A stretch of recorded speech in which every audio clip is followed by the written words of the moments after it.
For my situation right now, I'm just focused on this season. You know what I mean? The best decision is the decline of player option. The Los Angeles Clippers have been in a very interesting situation over the past couple of weeks or so. They made tremendous roster transactions over the past offseason as well.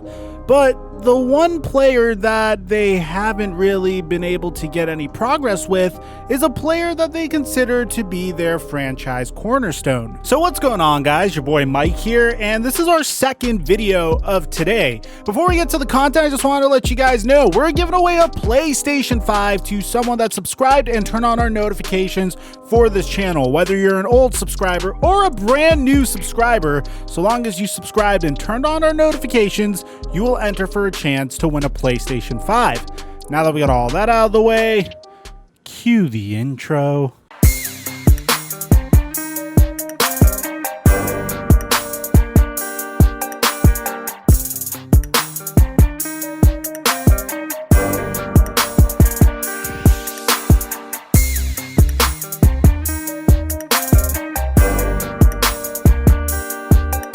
Mic check 1 2 1 2. What's going on, everybody? There's been a lot of news surrounding Kawhi Leonard's previous free agency and his future free agency.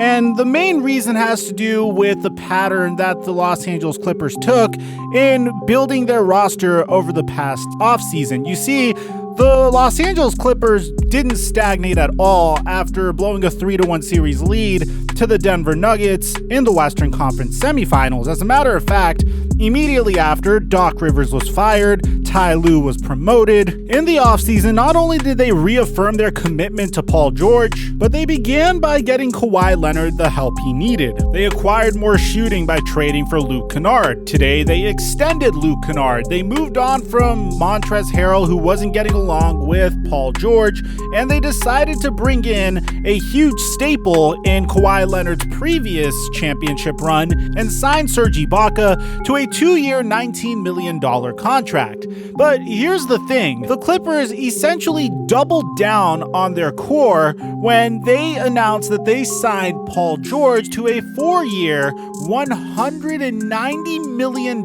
contract extension, which essentially commits to Paul George for the next 5 seasons. And the moment that happened, we all began looking at Kawhi Leonard and thinking, what are you going to do here? You see, Kawhi Leonard has a history of very interesting business transactions. Just on Friday, we made a video on how his uncle Dennis Robertson apparently asked for team ownership stakes and use of the private jet whenever he wanted in return for Kawhi Leonard's services, but very rarely do you see a player in a very good environment like the San Antonio Spurs demanding a trade to a team that was supposed to be an exile for him originally, then going on to win a championship with that team in the Toronto Raptors, and then electing to leave despite having a championship team there and being set up for contention for years to come to a, with all due respect, I'm sorry Clipper fans, but this is the truth, one of the most cursed franchises in sports history. Now, don't get me wrong. Of course, Kawhi Leonard had his motivations. He wanted to go back home. He wanted to play in LA. He couldn't go to the Lakers because Anthony Davis and LeBron James were the faces of the Lakers. He's not that loud of an individual, so it's not really good for marketing him. It's not good for his career off of the court and building his own brand. So it made a lot of sense why he made the decisions that he did. Nevertheless, I am not going to hold anything against Kawhi Leonard. Nothing will surprise me here in terms of his impending free agency. And you know what scares me the most is what he said today when he was asked about potentially becoming a free agent.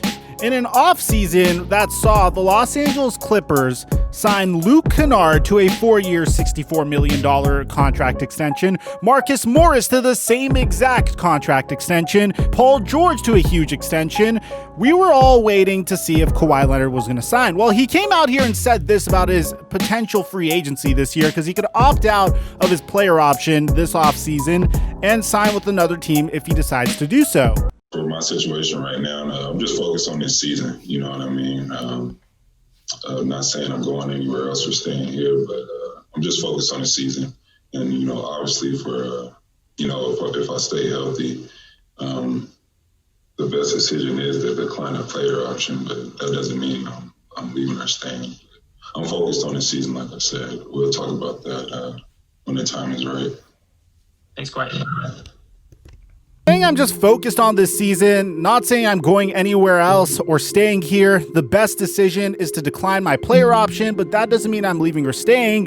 Is pretty much Kawhi Leonard's way of saying, leave me alone, I just want to play basketball. But here's the thing, there's a lot of volatility that comes with the Los Angeles Clippers. Just today, I read an article on how Tyronn Lue wanted to run Kawhi Leonard in some triangle offense packages, which, yeah, I guess is a good idea if the year was 2010, because the triangle offense essentially sets up players to take wide open mid-range jumpers, which in 2010 would work really well, but it doesn't necessarily work as well when the entire game of basketball predicates on perimeter jumpers now.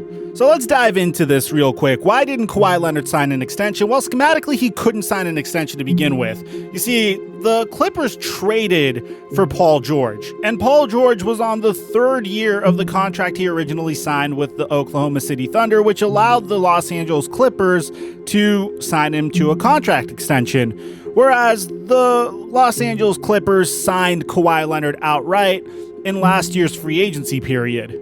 So Kawhi Leonard isn't extension eligible unless he picked up his 2021 to 2022 player option, which essentially means that he is this year's Anthony Davis. Although Anthony Davis got traded to the Lakers as well, he is just holding on to his player option for a good reason. One, I always said it's very important to try to maintain leverage as much as you can in these situations, unless if you have a history of injury concerns, which Kawhi Leonard does have somewhat of an injury concern history. But if you want to bet on yourself and decide to potentially decline your player option, that's another story. I criticize Giannis Antetokounmpo for this, for signing a supermax contract extension before playing out the season because he could give up his leverage, but I suppose in that scenario, Giannis was way more concerned about whether he'd be able to stay healthy over the duration of those 5 years, and I honestly respect that. Another thing you need to bear in mind in terms of the differences between Paul George and Kawhi Leonard, when a player has 10 years in the NBA, has been playing in the NBA for 10 years, he is eligible to sign an extension for up to 35% of the salary cap. Now, Paul George was drafted a year before Kawhi Leonard.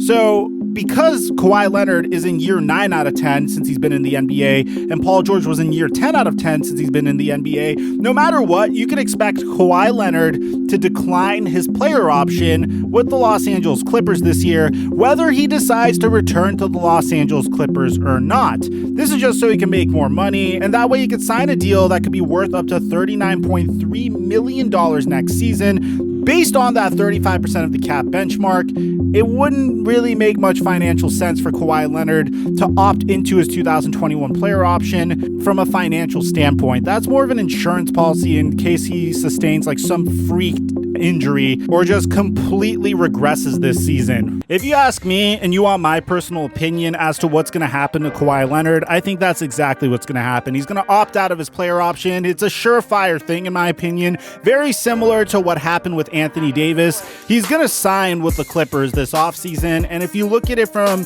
a just logical standpoint, look at what Kawhi Leonard has done and look at what Kawhi Leonard wants. Kawhi Leonard has already won multiple championships. He's been part of a winning culture with multiple Hall of Famers. He's been a focal point of a championship team in Toronto, and he's been with a bunch of Hall of Famers trying to win a championship in San Antonio. Now he just wants to have a team built around him in Los Angeles at his home. And he got that. I don't think there's anything else that could completely change his mind. I don't see anything else he could possibly want in the NBA. So even though he's saying that he's going to decline his option, I fully expect him to sign an extension with the Los Angeles Clippers. Now, let me know in the comment section down below if you see this in a different light. Maybe you're paying attention to something that I'm not. Maybe there's a reason why Kawhi Leonard would leave. I like to get your opinion in the comment section down below. Aside from that, I'm your boy, TheFlightMike, and I'm dropping our mic until our next upload.